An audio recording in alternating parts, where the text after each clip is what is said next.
अब देखिए, वैदिक आश्रम व्यवस्था ये बहुत ही महत्वपूर्ण थी हमारे आश्रम जो थे, जिसका आश्रय लेकर मनुष्य आत्मोन्नति करे, श्रम करे, उसे ही आश्रम कहा गया है। आ के साथ श्रम, आश्रय और श्रम दोनों जुड़ा हुआ है इसके साथ।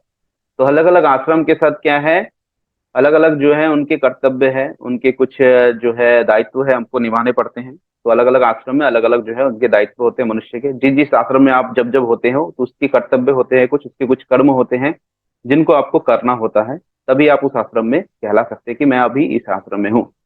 तो जिसका आश्रय लेकर के मनुष्य आत्मोन्नति करे, श्रम करे, उसी को ही आश्रम कहा जाता है। मनुष्य जीवन को 100 वर्ष में मानकर 25-25 वर्षों में 4 आश्रम में विभाजित किया गया है। ठीक है, तो 25-25 वर्ष का एक आश्रम होता है। मनुष्य की आयु जो होती है 100 वर्ष है। और अगर हम तप पूर्ण जीवन जिए, योग पूर्ण जीवन जिए, तो इसको हम 3 गुना भी कर सकते हैं, 4 गुना भी कर सकते हैं। तो पहला है ब्रह्मचर्य आश्रम। ये जो आश्रम है सबसे श्रेष्ठ आश्रम है, क्योंकि विद्या और पठन पाठन, मनुष्य का ज्ञान जो होता है इसी आश्रम से उसका डेवलप होता है। तो ब्रह्मचर्य जो आश्रम है, ब्रह्मचर्य शब्द से ही समझ में आ रहा है कि ब्रह्म का आचरण है ना, ब्रह्म के समीप जाना, ब्रह्म को जानने की जो कला है, ब्रह्म को जानने का जो विद्या है, यहाँ पर ही ग्रहण किया जाता है। क्योंकि हम जब तक ब्रह्म को जानेंगे नहीं, जब तक हम प्रकृति को जानेंगे, सृष्टि के नियम को जानेंगे नहीं, जब तक क्या करना उचित है क्या अनुचित है ये जानेंगे नहीं, सत्य और असत्य में भेद करना जानेंगे, धर्म अधर्म क्या है, इनको हम जब तक जानेंगे, तब तक हम अगर कर्म करना प्रारंभ कर देंगे तो हमारा सर्वनाश होता है। तो ब्रह्मचर्य आश्रम देखिए, ब्रह्मचर्य आश्रम विद्या और ब्रह्म की साधना का आश्रम है। यहाँ पर विद्या ग्रहण किया जाता था, दिया जाता था मनुष्य को। ये अ, आश्रम व्यवस्था जब की हमारे समाज में, तब जो है 5 से लेकर के 8 वर्ष की आयु में बालक को गुरुकुल में भेजा जाता था। वहीं से ये प्रारंभ होता था ब्रह्मचर्य, तो ब्रह्म का आचरण। अब वो गुरु के सानिध्य में रह करके सभी आचरणों को सीखता था। मनुष्य का शारीरिक, मानसिक तथा आत्मिक विकास इसी आश्रम में होता है।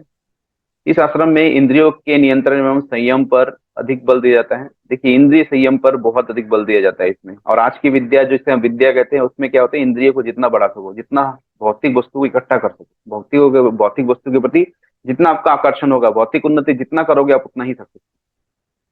हमारे शास्त्र कहते हैं उतना ही आप अनसक्सेसफुल।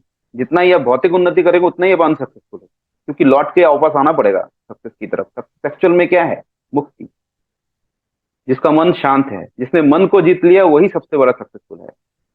तो मन को जिसने जीता है वही सबसे बड़ा पराक्रम है, क्योंकि मन को जीत पाना सबसे कठिन कार्य है। इस आश्रम में इंद्रियों को नियंत्रण करना, संयम पर अधिक बल दिया जाता है। जीवन में ज्ञान उपार्जन के लिए यहाँ महत्वपूर्ण आश्रम है। इसी आश्रम के द्वारा मनुष्य के जीवन की दिशा दशा निर्धारित की जाती थी। ठीक है, वेदों एवं शास्त्रों का पठन पाठन कर मनुष्य 25 वर्ष की आयु तक इस आश्रम का पालन करते थे।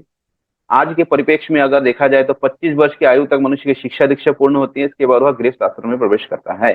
25 वर्ष तक जो शिक्षा दीक्षा हम आज ग्रहण करते हैं, पढ़ाई लिखाई जो हम करते हैं, उसके बाद हम जो गृहस्थ आश्रम विवाह करके एंटर करते हैं। तो आज के परिप्रेक्ष्य में इस प्रकार से बोल सकते हैं कि आज जो भी हम बच्चे को 5 5 साल में या फिर 3 4 साल में हम एडमिशन करवाते हैं स्कूल में, लेकिन वो जो विद्या है वो अविद्या है। मनुष्य को मनुष्य नहीं बनाती, यहाँ पर भोगी बनाती है, लोभी बनाती है मनुष्य को।